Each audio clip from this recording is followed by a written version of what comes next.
Oi, pessoal, voltei e hoje eu vou falar desse livro perfeito do Dino Buzzati, O Deserto dos Tártaros.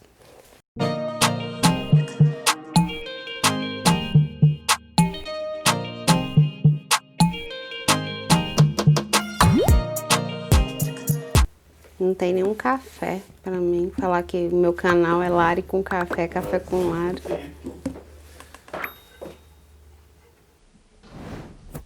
Então, como eu sempre começo as minhas considerações sobre o livro falando um pouquinho do autor, o Dino Buzzati, ele foi jornalista, ele nasceu em 1906 e morreu em 1972.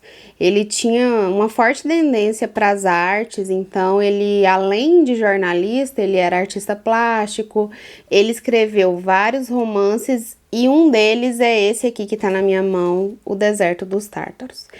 Esse é o livro mais aclamado pelo público, então ele tem outros livros que foram traduzidos para o português, lembrando que ele é italiano, ele nasceu em Belluno, mas esse livro aqui, O Deserto dos Tártaros, ele foi o que mais chocou as pessoas, pela temática e pela história que o Dino Buzzati trouxe pra gente. Então, 1940 é um ano que foi marcado pelo início da Segunda Guerra Mundial, né? Então, alguns países já estavam em conflito.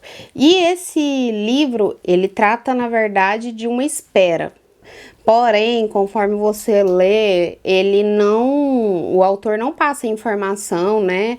Em qual época a história está sendo retratada. Mas, pelos nomes e sobrenomes, tudo indica que foi na Itália.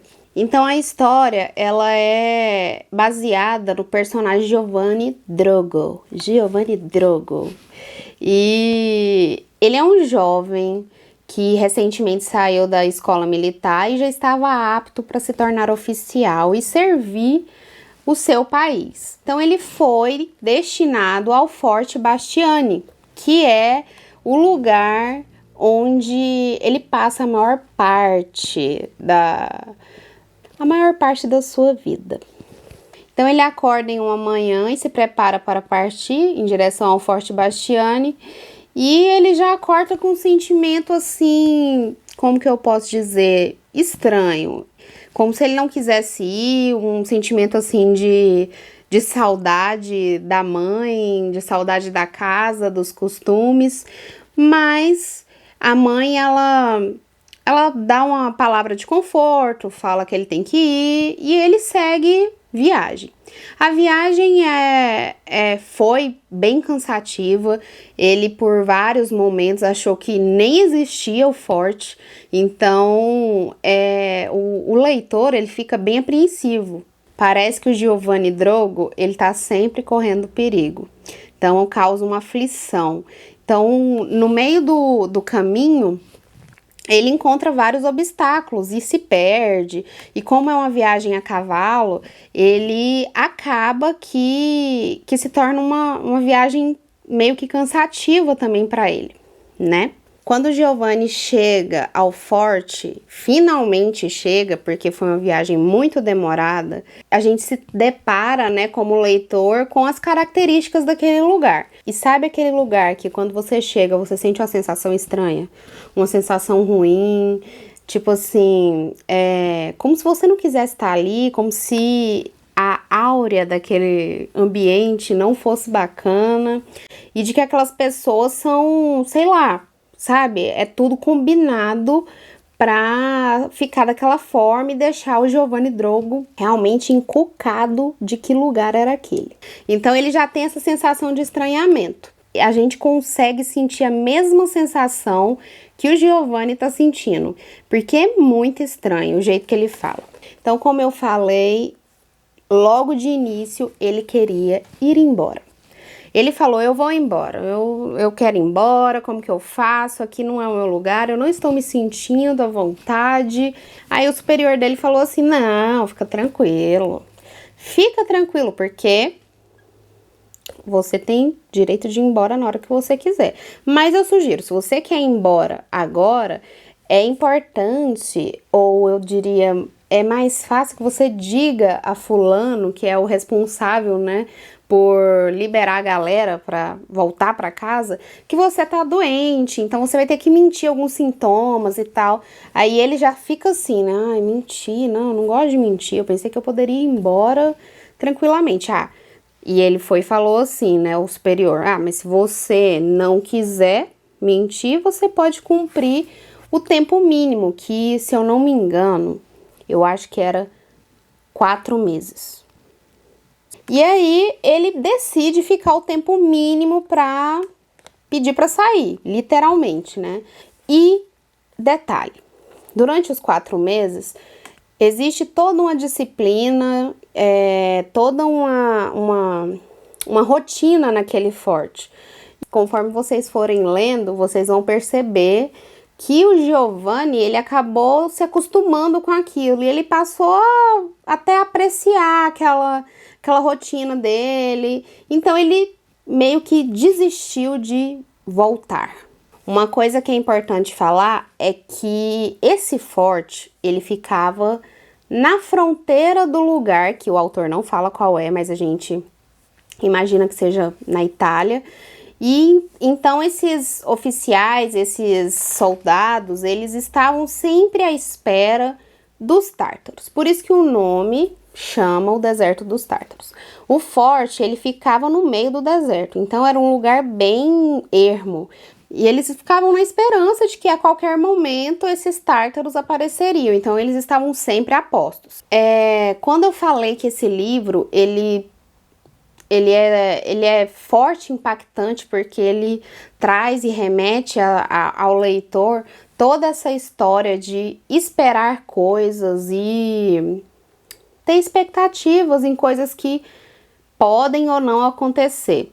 Então, assim como Giovanni e toda a galera que estava nesse forte estava sempre esperando que os tártaros pudessem invadir e tal, o leitor também fica na esperança, né? Fica assim, caraca, vai ser agora, vai ser agora, vai ser agora.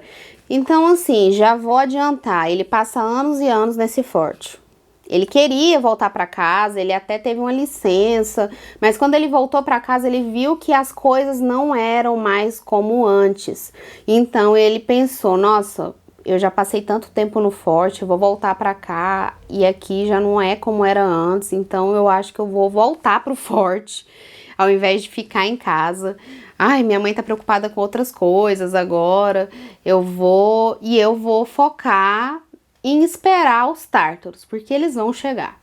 Então, a grande problemática do livro é que quando Giovanni Drogo percebe, ele já perdeu muitos anos de sua vida. Muitos anos, eu não vou nem falar quantos, para vocês não assustarem. Então, essa espera e expectativa que os tártaros em algum momento invadiriam a fronteira fez daquela coisa absurda que o Giovanni não estava afim de fazer, que era ficar no forte, uma razão de viver. Então, para ele, aquilo era a única coisa que ele tinha para fazer na vida, e ele continuou lá por muito tempo, até ele perceber que ele tinha perdido uma grande parte de sua vida. Então, o livro, ele traz essa pegada, que foi uma lição que eu tirei para mim, e a conclusão que eu tive, né, é essa questão da expectativa, né? O ser humano, ele tá sempre esperando que algo aconteça na vida dele. Então, é uma analogia que nós podemos fazer em relação às questões da nossa vida, né? Quantas vezes nós estamos esperando, sei lá, uma promoção, a gente permanece num lugar onde a gente não quer, num local que a gente não gosta, pra, sei lá, um dia vai chegar a minha vez.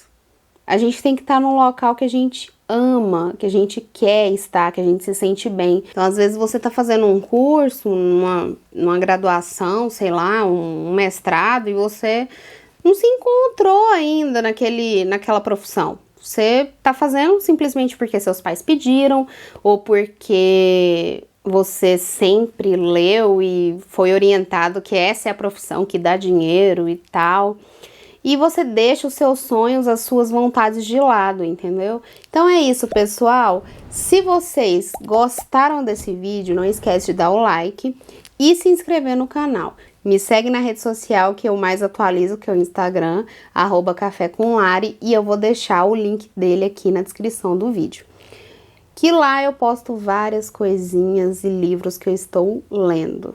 Então é isso, pessoal. Tchau e até a próxima!